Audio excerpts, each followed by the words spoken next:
Halo semuanya, perkenalkan nama saya Gusayu Putriulan Meisuari dengan NIM 241011006. Nah, jadi di video ini saya akan membahas aspek penting dalam suatu manajemen, yaitu yang pertama saya akan bahas adalah kerangka kerja manajemen. Sebelumnya, pernah nggak kalian bertanya-tanya bagaimana sih sebuah organisasi itu bisa berjalan dengan efektif dan efisien? Rasanya itu pasti ada pada sistem manajemen yang terstruktur. Jadi dalam manajemen itu ada 3 elemen utama, itu ada input, proses, dan output. Nah, sekarang saya akan membahas lebih dalam masing-masing fungsi manajemen ini dan bagaimana perannya dalam kesuksesan suatu organisasi. Nah, dilihat dari PPT ini, kerangka kerja manajemen itu menggambarkan bagaimana organisasi itu bisa mengelola sumber daya untuk mencapai tujuan secara efektif dan efisien. Yang pertama di sini itu ada input. Input itu adalah organisasi yang memanfaatkan sumber daya seperti visi atau alam, informasi, sumber daya manusia, dan modal. Lalu dilanjutkan ada proses atau fungsi manajemen, itu ada 4, yaitu ada planning, dan decision making, itu adalah merencanakan dan membuat suatu keputusan. Yang kedua ada organizing, itu menyusun struktur dan membagi tugas. Lalu ada acting, itu menggerakkan tim untuk bekerja, dan controlling, itu mengawasi dan mengevaluasi hasil. Lalu ada output di sana, itu jika proses berjalan dengan baik, organisasi itu akan mencapai tujuan dengan cara yang efektif dan efisien. Nah, bagian ini tuh menggambarkan bagaimana sumber daya organisasi itu dikelola melalui fungsi-fungsi manajemen untuk mencapai suatu tujuan yang diinginkan. Selanjutnya itu ada fungsi manajemen menurut para ahli. Nah, dalam manajemen itu ada beberapa fungsi utama yang harus dijalankan. Fungsi utama dalam manajemen ini terdiri dari planning, organizing, directing atau leading, dan controlling. Nah, perbedaan menurut para ahli dari Luther Kulik itu menambahkan coordinating dan reporting untuk koordinasi yang lebih baik.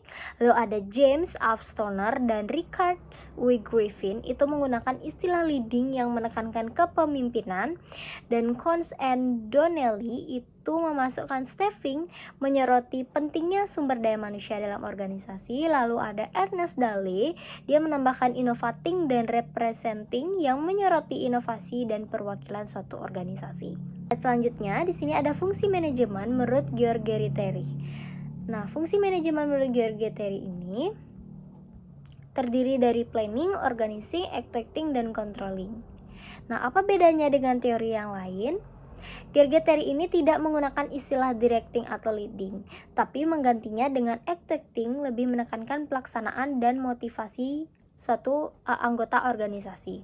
Nah, di sini planning dari George Terry itu menentukan tujuan dan bagaimana cara pencapaian yang terbaik. Lalu organizing itu penentuan bagaimana penyusunan organisasi dan aktivitas dapat dilakukan. Lalu ada acting, di sana memotivasi anggota agar rencana bisa dijalankan. Lalu ada controlling, monitoring dan perbaikan aktivitas yang sedang berjalan agar tujuan dapat tercapai. Meskipun ada beberapa perbedaan dalam istilah dan urutan, semua teori ini punya inti yang sama, yaitu memastikan organisasi itu berjalan efektif dan mencapai tujuannya. Nah, selanjutnya kita akan membahas arti planning tersebut. Jadi arti planning itu adalah pemilihan, sekumpulan kegiatan, dan pemutusan. Selanjutnya apa yang harus dilakukan, kapan, bagaimana, dan oleh siapa. Dan salah satu aspek penting perencanaan itu adalah pembuatan keputusan atau decision making. Itu proses pengembangan dan penyeleksian sekumpulan kegiatan untuk memecahkan suatu masalah tertentu. Jadi perencanaan itu seperti peta jalan, teman-teman. Tanpa perencanaan kita bisa tersesat atau membuang waktu dan sumber daya. Selain menentukan apa yang harus dilakukan, perencanaan juga melibatkan pengambilan keputusan yang tepat agar setiap langkah berjalan efektif dan sesuai dengan tujuan. Kita membahas tentang 4 tahap dasar planning, yaitu tahap pertama menetapkan tujuan, tahap kedua merumuskan keadaan sekarang, tahap ketiga mengidentifikasikan kemudahan dan hambatan, dan tahap keempat itu mengembangkan kegiatan. Jadi semua tahap ini tuh bertujuan untuk mencapai hasil yang diinginkan secara sistematis. Nah, disinilah itulah 4 dasar perencanaan. Nah, pada slide selanjutnya ini kita akan membahas lebih dalam dari setiap tahapnya agar lebih jelas bagaimana proses ini diterapkan dalam praktik. Nah, tahap pertama ini menetapkan tujuan dan serangkaian tujuan, di mana dia dimulai dengan keputusan-keputusan tentang keinginan atau kebutuhan organisasi atau kelompok kerja. Tahap kedua itu merumuskan keadaan saat ini. Tahap ini memerlukan informasi, terutama tentang keuangan dan data statistik yang diperoleh melalui komunikasi. Tahap ketiga itu mengidentifikasi segala kemudahan dan hambatan. Itu adalah segala kekuatan dan kelemahan serta kemudahan hambatan itu perlu diidentifikasikan untuk mengukur kemampuan organisasi dalam mencapai suatu tujuan. Lalu yang tahap keempat itu mengembangkan rencana atau serangkaian kegiatan untuk pencapaian tujuan, di mana pengembangan berbagai alternatif kegiatan itu untuk mencapai pencapaian tujuan, penilaian alternatif-alternatif terbaik dan paling memuaskan. Nah, setelah memahami apa itu perencanaan, sekarang kita akan membahas manfaatnya. Perencanaan itu bukan hanya sekedar menyusun rencana, tapi juga memiliki banyak manfaat dalam pengelolaan organisasi atau bisnis.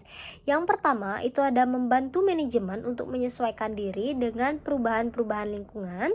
Yang kedua, membantu kristalisasi persesuaian pada masalah-masalah utama. Yang ketiga, memungkinkan manajer memahami keseluruhan gambar operasi yang lebih jelas. Yang keempat, itu membantu penempatan tanggung jawab lebih cepat. Yang kelima, memberikan cara pemberian perintah untuk koperasi. Yang keenam, memudahkan dalam melakukan koordinasi di antara berbagai bagian organisasi. Lalu yang ketujuh, membuat tujuan lebih khusus, terperinci, dan lebih mudah dipahami. Lalu yang ke-8, meminimumkan pekerjaan yang tidak pasti. Dan yang terakhir itu menghemat waktu, usaha, dan dana. Nah, dengan perencanaan yang baik, manajemen itu dapat lebih mudah beradaptasi dengan perubahan, membagi tanggung jawab dengan jelas, dan memastikan semua bagian organisasi itu bekerja dengan secara selaras ya teman-teman. Jadi selain itu perencanaan juga mengurangi ketidakpastian dan membantu dalam pengambilan keputusan yang lebih efektif. Pada akhirnya perencanaan itu memungkinkan kita untuk bekerja lebih efisien, menghemat waktu, tenaga, dan sumber daya. Lanjut, di sini ada perencanaan dalam manajemen itu dimulai dari visi besar hingga ke rencana operasional yang lebih detail. Nah, di sini misi, tujuan, rencana strategis itu menentukan arah dan sasaran utama organisasi. Dilanjutkan dengan rencana operasional itu dibagi menjadi dua, itu ada rencana sekali pakai, itu digunakan untuk proyek tertentu dan mencakup program serta anggaran. Lalu ada rencana tetap, itu berisi kebijakan, prosedur standar, dan peraturan yang digunakan secara berulang. Nah, perencanaan itu harus disusun secara sistematis dari strategis jangka panjang hingga operasional agar organisasi itu berjalan efektif. Nah, selanjutnya kita akan membahas tentang pengorganisasian. Jadi pengorganisasian itu adalah proses penyusunan struktur organisasi yang sesuai dengan tujuan organisasi, sumber daya yang dimiliki, dan lingkungan yang melingkupinya. Nah, adapun aspek utama proses penyusunan struktur organisasi itu ada dua, yaitu departementalisasi, yaitu pengelompokan kerja, dan pembagian kerja, yaitu pemerincian tugas pekerjaan. Jadi dalam sebuah organisasi itu ada pengorganisasian yang membantu membagi tugas dan tanggung jawab secara lebih sistematis. Nah, departementalisasi ini memastikan bahwa setiap tim atau divisi itu memiliki fokus kerja yang jelas. Nah, sementara pembagian kerja itu membantu menghindari tumpang tindih tugas sehingga pekerjaan menjadi lebih efisien dan produktif. Slide selanjutnya itu ada struktur organisasi. Jadi pada bagian ini kita akan membahas mengenai struktur organisasi. Jadi struktur organisasi ini sangat penting dalam satu perusahaan atau lembaga karena menentukan bagaimana tugas, wewenang, dan tanggung jawab didistribusikan secara formal. Nah, pengertian struktur organisasi atau desain organisasi itu adalah mekanisme formal dengan mana organisasi itu dikelola. dan menunjukkan kerangka dan susunan perwujudan, pola tetap hubungan-hubungan di antara fungsi-fungsi, bagian-bagian atau posisi-posisi maupun orang-orang yang menunjukkan kedudukan, tugas, wewenang, dan tanggung jawab. Jadi struktur organisasi ini bukan hanya sekadar bagan atau hierarki, tapi juga mencerminkan bagaimana alur komunikasi dan koordinasi antar bagian dalam organisasi. Dengan struktur yang jelas, tiap individu itu mengetahui perannya, siapa yang harus mereka laporkan, dan bagaimana keputusan dibuat sehingga meningkatkan efisiensi serta efektivitas organisasi. Lanjut, di sini ada faktor-faktor utama yang menentukan perancangan struktur organisasi. Nah, dalam merancang suatu struktur organisasi itu ada beberapa faktor utama yang harus diperhatikan agar organisasi itu dapat berjalan secara efektif dan efisien. Yang pertama, itu ada strategi organisasi untuk mencapai suatu tujuan, yang dimana struktur organisasi ini tuh harus selaras dengan strategi yang ditetapkan untuk mencapai tujuan. Misalnya, perusahaan yang fokus pada inovasi mungkin memiliki struktur yang fleksibel, sedangkan perusahaan manufaktur itu mungkin lebih hierarkis untuk menjaga kontrol produksi. Yang kedua, itu ada teknologi yang digunakan. Nah, teknologi yang mempengaruhi bagaimana tugas dan komunikasi dalam organisasi itu dilakukan. Misalnya, perusahaan berbasis digital cenderung memiliki struktur yang lebih ramping dan fleksibel dibandingkan perusahaan manufaktur. Yang ketiga, itu ada anggota atau karyawan dan orang-orang terlibat dalam organisasi. Nah, jumlah dan keterampilan anggota organisasi itu akan menentukan bagaimana pembagian tugas dan wewenang itu dilakukan. Jadi, organisasi besar dengan banyak karyawan itu mungkin memerlukan hierarki yang lebih kompleks dibandingkan organisasi kecil. Dan yang keempat itu ada ukuran organisasi. Jadi semakin besar organisasi itu, semakin kompleks struktur yang dibutuhkan untuk memastikan koordinasi dan efektivitas kerja. Selanjutnya itu ada unsur-unsur struktur organisasi. Jadi struktur organisasi itu terdiri dari beberapa unsur utama yang memastikan efektivitas operasional dan pencapaian tujuan suatu organisasi. Yang pertama itu ada spesialisasi pekerjaan. Spesialisasi pekerjaan itu pembagian tugas yang jelas berdasarkan keahlian dan kompetensi individu, sehingga pekerjaan itu bisa dilakukan lebih efisien. Yang kedua itu ada standarisasi kegiatan. Nah, standarisasi kegiatan ini adalah proses dan prosedur kerja yang seragam untuk memastikan konsistensi dan kualitas dalam setiap aktivitas organisasi. Yang ketiga ada koordinasi kegiatan, di mana mekanisme untuk menyelaraskan berbagai aktivitas agar berjalan seimbang, menghindari duplikasi kerja, dan memastikan tujuan organisasi itu tercapai. Yang keempat, sentralisasi dan desentralisasi. Sentralisasi ini mengacu pada pengambilan keputusan yang terpusat di level manajemen atas. Sementara, desentralisasi ini memberi kewenangan lebih kepada level bawah agar lebih responsif dalam pengambilan suatu keputusan. Yang kelima itu ada ukuran satuan kerja. Ukuran satuan kerja itu jumlah karyawan atau sumber daya dalam satu unit kerja yang mempengaruhi efektivitas pengelolaan tugas dan tanggung jawab. Selanjutnya kita akan membahas bagan organisasi. Jadi bagan organisasi ini menggambarkan 5 aspek utama suatu struktur organisasi. Yang pertama itu ada pembagian kerja. Tugas dan tanggung jawab itu dibagi di antara anggota organisasi untuk meningkatkan efisiensi dan efektivitas kerja. Yang kedua itu manajer dan bawahan atau rantai perintah, di mana dia menjelaskan hubungan hierarkis dalam organisasi, yaitu siapa yang memberikan instruksi dan siapa yang menjalankan. Yang ketiga, tipe pekerjaan yang dilaksanakan. Nah, jenis tugas atau pekerjaan yang dilakukan dalam organisasi itu bisa berupa administratif, teknis, operasional, ataupun strategis. Yang keempat, pengelompokan segmen-segmen pekerjaan. Pekerjaan yang memiliki kesamaan itu dikelompokkan dalam satu departemen atau unit kerja untuk meningkatkan koordinasi. Yang kelima, tingkatan manajemen. Itu menunjukkan jenjang dalam. Yang kelima itu ada tingkatan manajemen, di mana dia menunjukkan jenjang dalam organisasi mulai dari level manajemen atas itu adalah strategis, menengah itu disebut taktis, dan hingga bawah itu adalah operasional. Jadi bagan organisasi ini membantu menggambarkan bagaimana sebuah organisasi itu beroperasi secara sistematis dengan pembagian kerja yang jelas. Nah, selanjutnya kita akan membahas bentuk bagan organisasi. Nah, bagan organisasi adalah gambaran visual struktur organisasi yang menunjukkan hubungan antar bagian, wewenang, dan tanggung jawab. Jadi fungsinya itu untuk memperjelas hierarki, tugas, dan koordinasi dalam organisasi sehingga mempermudah komunikasi dan efisiensi kerja.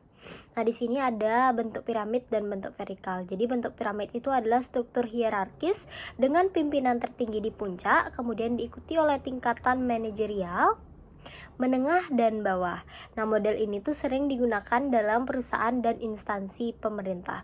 Lalu bentuk vertikal itu struktur organisasi dengan garis komando yang lebih jelas dari atas ke bawah. Biasanya digunakan dalam organisasi yang sangat terstruktur seperti militer atau perusahaan besar dengan banyak departemen. Jadi kedua bentuk ini tuh menggambarkan bagaimana kekuasaan, tanggung jawab, dan komunikasi itu mengalir dalam organisasi. Selanjutnya itu ada bentuk horizontal dan bentuk lingkaran. Nah, bentuk horizontal itu struktur organisasi horizontal menekankan kerjasama tim dan komunikasi langsung antar anggota. Nah, biasanya digunakan dalam organisasi dengan hierarki yang lebih datar, di mana keputusan dapat dibuat lebih cepat dan fleksibel tanpa banyak tingkatan manajemen. Lalu ada bentuk lingkaran. Struktur lingkaran ini menggambarkan hubungan yang lebih dinamis dan kolaboratif, di mana tidak ada hierarki yang kaku. Jadi model ini tuh sering digunakan dalam organisasi yang mengutamakan inovasi dan kerja tim. Nah, dengan komunikasi yang lebih terbuka antar bagian. Jadi setiap bentuk itu memiliki kelebihan tergantung pada kebutuhan organisasi dalam koordinasi dan distribusi tugas. Selanjutnya itu ada fungsi pengarahan dan implementasi. Proses implementasi program itu agar dapat dijalankan oleh seluruh pihak dalam organisasi serta proses memotivasi agar semua pihak tersebut dapat menjalankan tanggung jawabnya dengan penuh kesadaran dan produktivitas yang tinggi. Jadi fungsi pengarahan dan implementasi ini berperan dalam memastikan bahwa program atau kebijakan organisasi itu dapat dijalankan oleh semua pihak secara efektif. Nah, selain itu, fungsi ini juga mencakup upaya memotivasi anggota organisasi agar mereka menjalankan tanggung jawabnya dengan penuh kesadaran dan produktivitas yang tinggi. Itu ada kegiatan dalam fungsi pengarahan dan implementasi. Yang pertama itu mengimplementasikan proses kepemimpinan, pembimbingan, dan pemberian motivasi kepada tenaga kerja agar dapat bekerja secara efektif dan efisien dalam pencapaian tujuan.